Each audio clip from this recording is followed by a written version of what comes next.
بتحية السلام تحية المبارك تحية الجلال. السلام عليكم ورحمة الله تعالى وبركاته. أعوذ بالله من الشيطان الرجيم. بسم الله الرحمن الرحيم. الحمد لله الذي أنعمنا بنعمة الإيمان والإسلام والاستقلال. ونصلي ونسلم على خير الأنام سيدنا ومولانا محمد وعلى آله وصحبه ومن تبعهم بإحسان. أما بعد.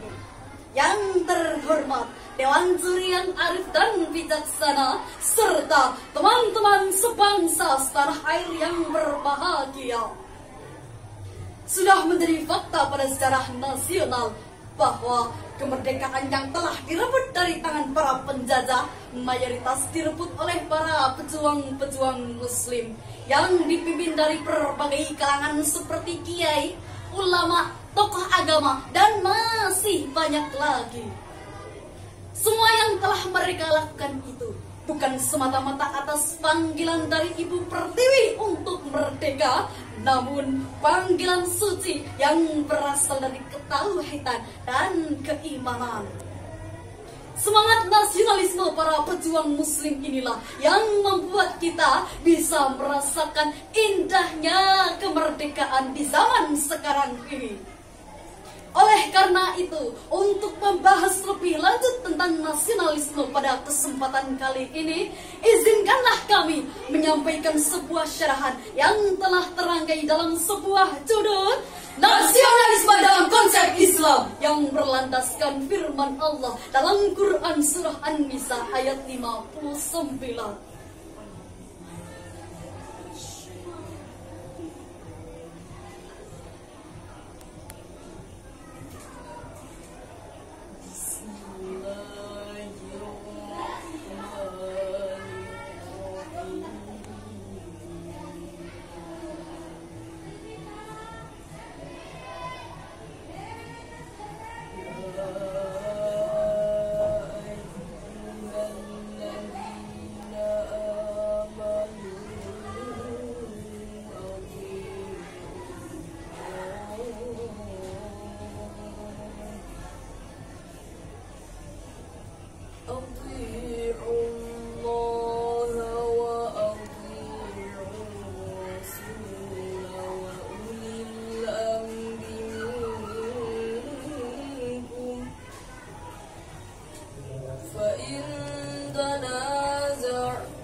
Godaan syaitan yang terkutuk dengan menyebut asma Allah yang Maha Pengasih lagi Maha Penyayang.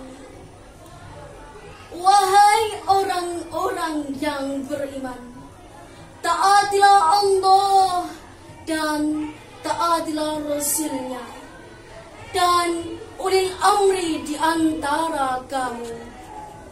Kemudian, jika kamu berbeda pendapat tentang sesuatu, maka kembalikanlah kepada Allah dan Rasul-Nya. Jika kamu beriman kepada Allah dan hari kemudian, yang demikian itu lebih utama bagimu dan lebih baik akibatnya. Kita sebagai warga yang nasionalisme Sudah seharusnya kita memahami arti ukhuwah secara umum, dan itu merupakan pengamalan dari hablum minan nas. Kita bukanlah masyarakat yang seharga dengan sandal swallow yang dibayar 100.000 langsung mau ini itu. Namun hadirin, kita harus hidup berbangsa dan bernegara sesuai dengan syariat Islam. Kita masyarakat mempunyai sifat yang nasionalisme dan mempunyai harga diri yang tinggi. Tetapi banyak dari kita yang awalnya bersatu akhirnya berseteru. Jalan ke sini, jalan ke situ, demo ini, demo itu, dan bingung mengapa hidup jadi begini, jadi begitu. Dalam tafsir Al-Qurtubi jilid 4 halaman 159 menyatakan, sesungguhnya Allah Subhanahu wa Ta'ala memerintahkan untuk bersatu padu dan melawan untuk berpecah belah, karena perpecahan adalah kerusakan dan kebersamaan adalah kedamaian. Dalam hadis Abdullah yang diriwayatkan oleh Ibnu Mardawai bahwasanya Rasulullah Shallallahu Alaihi Wasallam bersabda, sesungguhnya Al-Quran adalah tali Allah yang kokoh, cahaya yang menerang, penawaran yang memberi manfaat, penjaga bagi orang-orang yang berpegang teguh dengannya, dan penyelamat bagi yang mengikutinya. Dapat kita bayangkan betapa Rasulullah Shallallahu Alaihi Wasallam beserta para pengikutnya yang hanya dapat dihitung jari di tengah rongrongan dan tekanan kaum kafir Quraisy dapat lolos, bahkan memenangkan pertempuran hanya dengan satu tekad, yaitu berpegang teguh dalam ikatan tali agama Allah. Jika kita menengok ke belakang, betapa para pendiri bangsa, the founding father, membangun rasa kebersamaan dari berbagai kalangan yang berbeda agama, suku, budaya, hanya untuk melawan penjajah dengan semboyan. Lebih baik mati bergalang tanah daripada hidup dijajah. Allahu Akbar, Allahu Akbar, Allahu Akbar.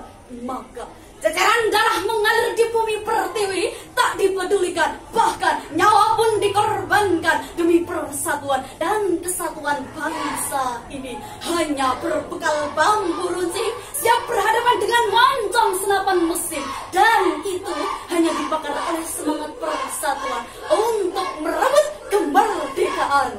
Untuk Indonesia teruslah bertahan, walau dihancurkan, disakiti, kau tetap berdiri di sini. Untuk Indonesia, jadilah legenda, kita bisa dan percaya, satu untuk semua. Namun pada akhir-akhir ini, bangsa Indonesia seakan tercapik-capik oleh pemahaman yang kebablasan. Persoalan sepele membias menjadi pertikaian horizontal yang melibatkan perkampungan dan wilayah yang lebih luas. Perkelahian antar remaja menjadi tontonan yang memalukan sekaligus memilukan. Bukan mustahil akan menjadi akar yang menjalar, yang akan memporak-porandakan rasa persatuan dan kesatuan bangsa ini. Benar bukan? Padahal Allah Subhanahu wa Ta'ala telah menegaskan dalam firman-Nya, Quran surah Al-Hujurat ayat 13 yang berbunyi, ya ayyuhan nasu inna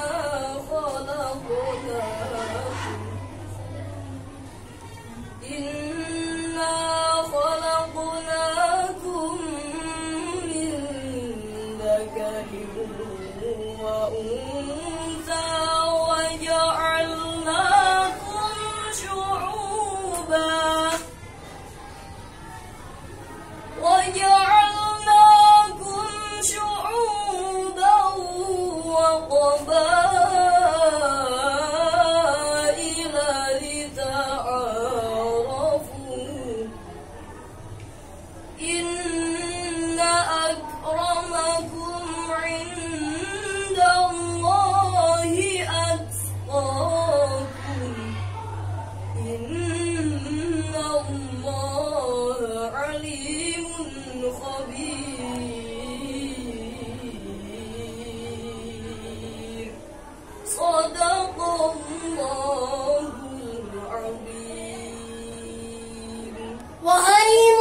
manusia. Sungguh kami telah menciptakan kamu dari seorang laki-laki dan seorang perempuan. Kemudian kami jadikan kamu berbangsa-bangsa dan bersuku-suku agar kamu saling mengenal. Sungguh orang yang paling mulia di antara kamu di sisi Allah ialah orang yang paling bertakwa. Sungguh Allah Maha mengetahui lagi Maha teliti. Maha benar Allah atas segala firman-Nya. Hadirin sebangsa setanah air yang berbahagia. Dari ayat tersebut mengisyaratkan bahwa pada hakikatnya manusia berasal dari satu, lalu berkembang dan tersebar di bumi Allah Subhanahu wa Ta'ala. Entah sudah berapa banyak-banyaknya hingga saat ini di negara kita saja sudah ada 250 juta jiwa yang menempati bumi pertiwi, yang berjejer dari Sabang sampai Merauke, Berbagai suku, bangsa, adat dan budaya, beragam agama dan bahasa, dapat hidup rukun di bawah panji Bhinneka Tunggal Ika, lambang negara kita Indonesia. Walaupun bermacam-macam aliran, tetapi satu tujuan.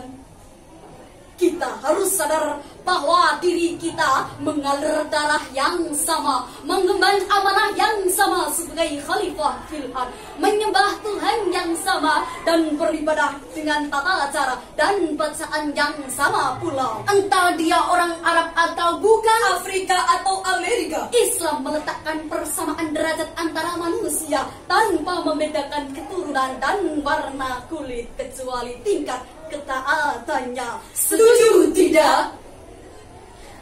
Hadirin sebangsa setanah air yang berbahagia, rasa kebersamaan umat Islam selalu diuji dengan berbagai cara silih berganti, seakan tak pernah usai. Sementara orang-orang yang di luar Islam tertawa girang sembari bertepuk tangan menyaksikan perpecahan, perbedaan pertikaian antara umat Islam. Mengapa? Karena mereka merasa umpan yang telah mereka tebarkan kita telan tanpa rasa curiga dan prasangka. Tatanan negara ini lama-kelamaan akan hancur berkeping-keping. Jika kita umat Islam tidak segera menyadarinya, maka jangan heran bangunan Islam di negara ini akan menjadi bangunan yang tanpa atap, bertiang namun tak berdinding, berjendela namun tak berpintu, dan kita akan kehilangan identitas diri. Sekian sarahan yang dapat saya sampaikan. Sebagai akhir dari uraian ini, dapat kami simpulkan bahwa pada hakikatnya manusia berasal dari satu, lalu mengalir darah yang sama dan mengemban amanah yang sama, juga menjadi saudara di antara sesama dalam menjaga keutuhan NKRI. Harga mati, salawat sampai mati, taubat sebelum mati. Allahu Akbar, Allahu Akbar, Allahu Akbar. Jika ada kesalahan, fa'fu anna, fa'fu anna, fa'fu anna. Akhiran minna. Assalamualaikum warahmatullahi ta'ala wabarakatuh.